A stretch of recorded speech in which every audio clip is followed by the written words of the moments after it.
Good morning children and welcome back to your chemistry class.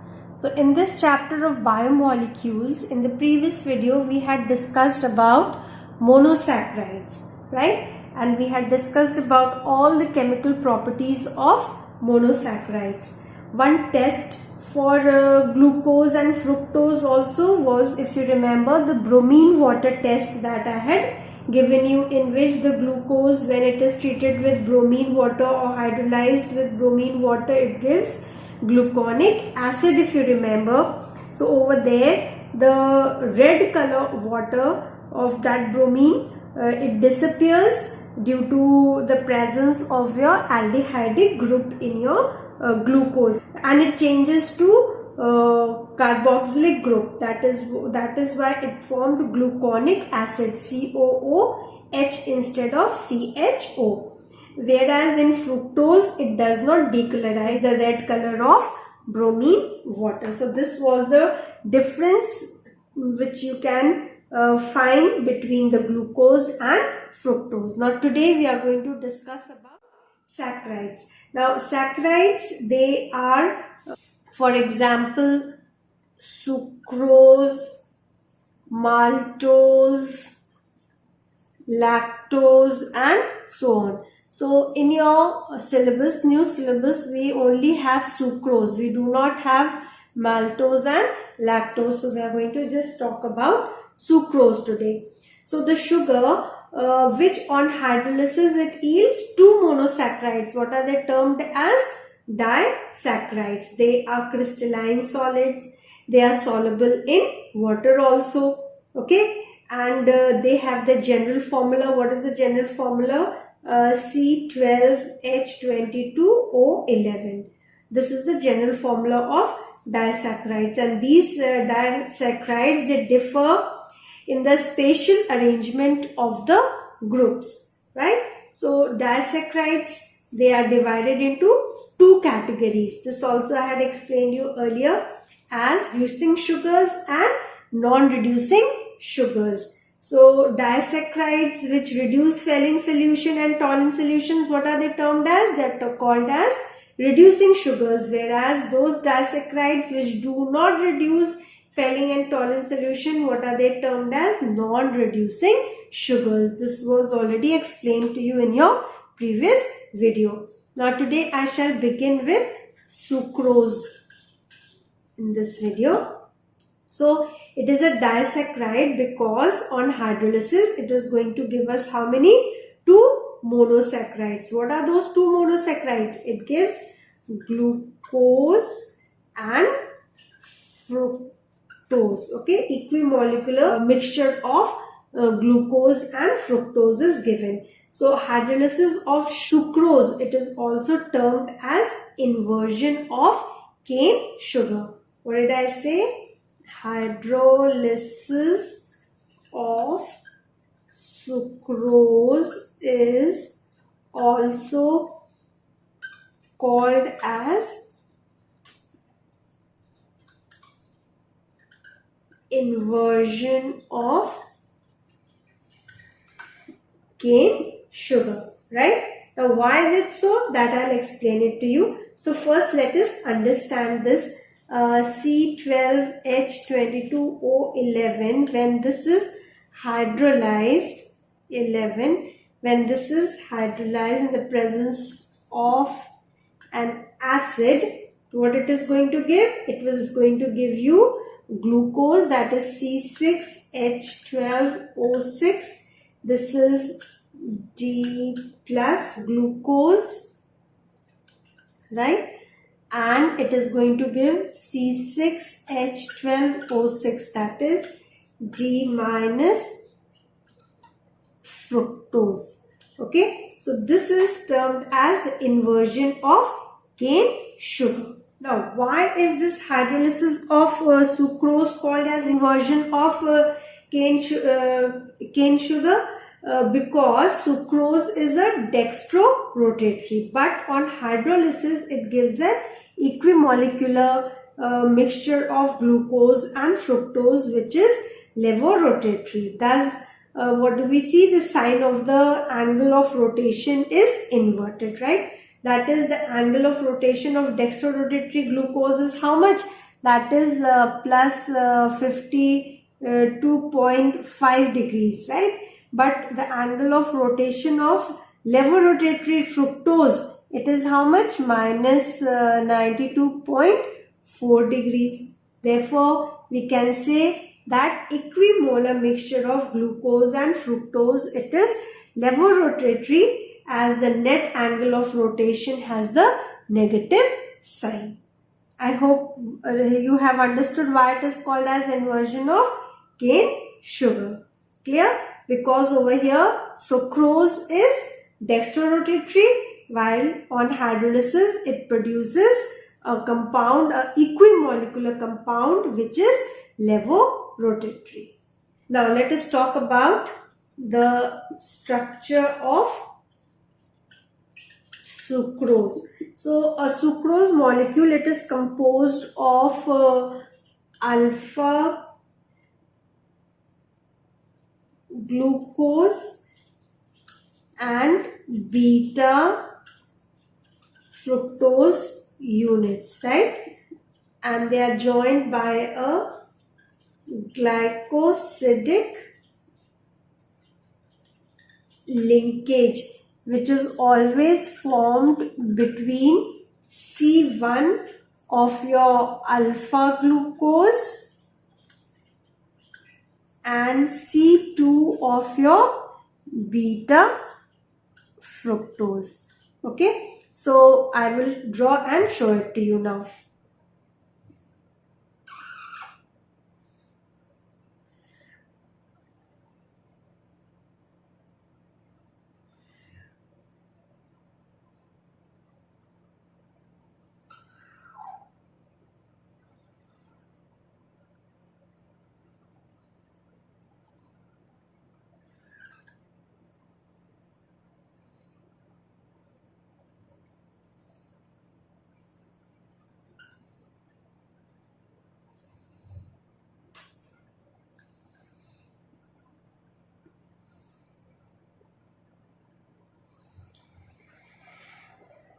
Here it is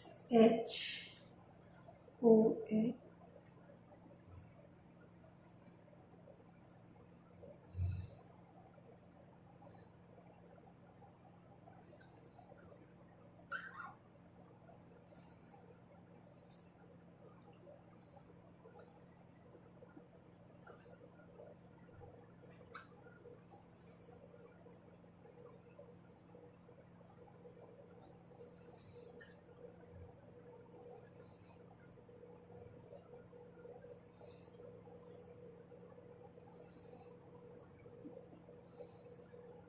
Now, as I said, carbon 1 of alpha glucose. This is your alpha D glucose, right? And this is your beta D fructose, right? So, firstly, let us see alpha glucose, beta glucose. They are linked by the units. They are linked by glycosidic linkage. So, this is termed as your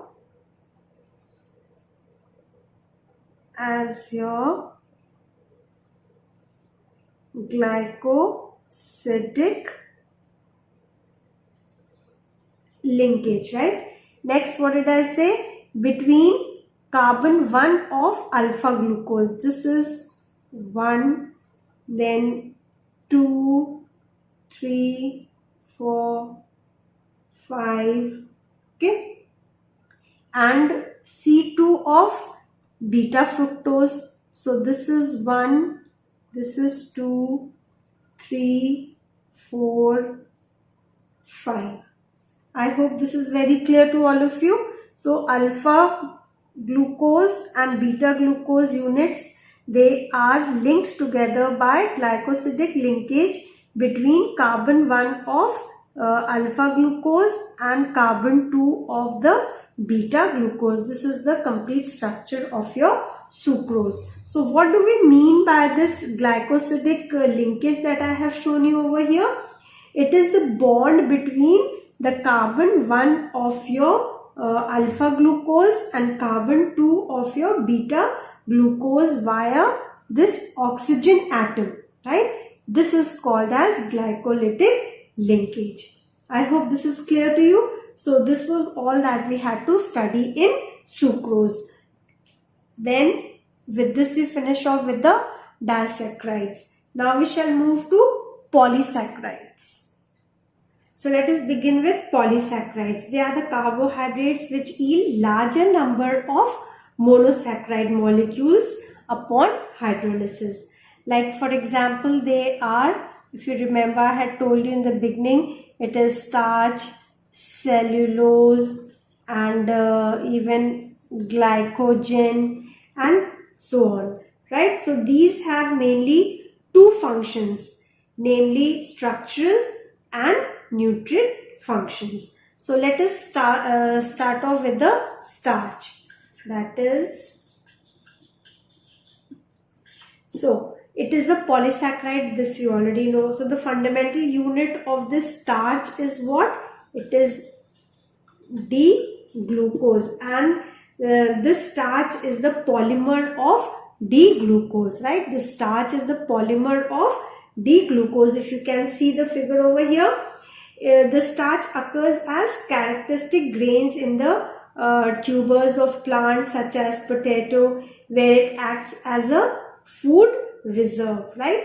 There it liberates monosaccharides when needed. It also produced in leaves during photosynthesis, and it provides the main source of carbohydrate in a diet. Now let us talk about the structure. So as I had told you that it is composed of mixture of two components. What are they? Amylase and amylopectin, and both are made up of glucose units. So amylose, it is unbranched chain, and it contains, if you can look in the figure, 200 to 2000 glucose units there, which is linked in a straight line. This amylopectin, it is highly branched polysaccharide, and it contains about 250 to 500 glucose units. Clear? Let's talk about now, this was the first one, the second one, that is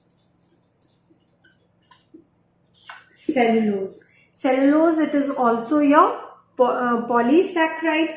It is a linear polymer of glucose units. The fundamental structure unit of cellulose is again your beta glucose, right? And it is most abundant and chemically resistant substance which is found in nature. For example, wood, it is largely what? A cellulose, right? Filter paper, cotton, they are all pure cellulose. Now, what are the uses of this cellulose? The two most important types of cellulose derivatives, they are the esters and the ethers, and they are used for making plastics and explosives, artificial leather, photographic films, then wrapping films, nail polish, cosmetics, and so on.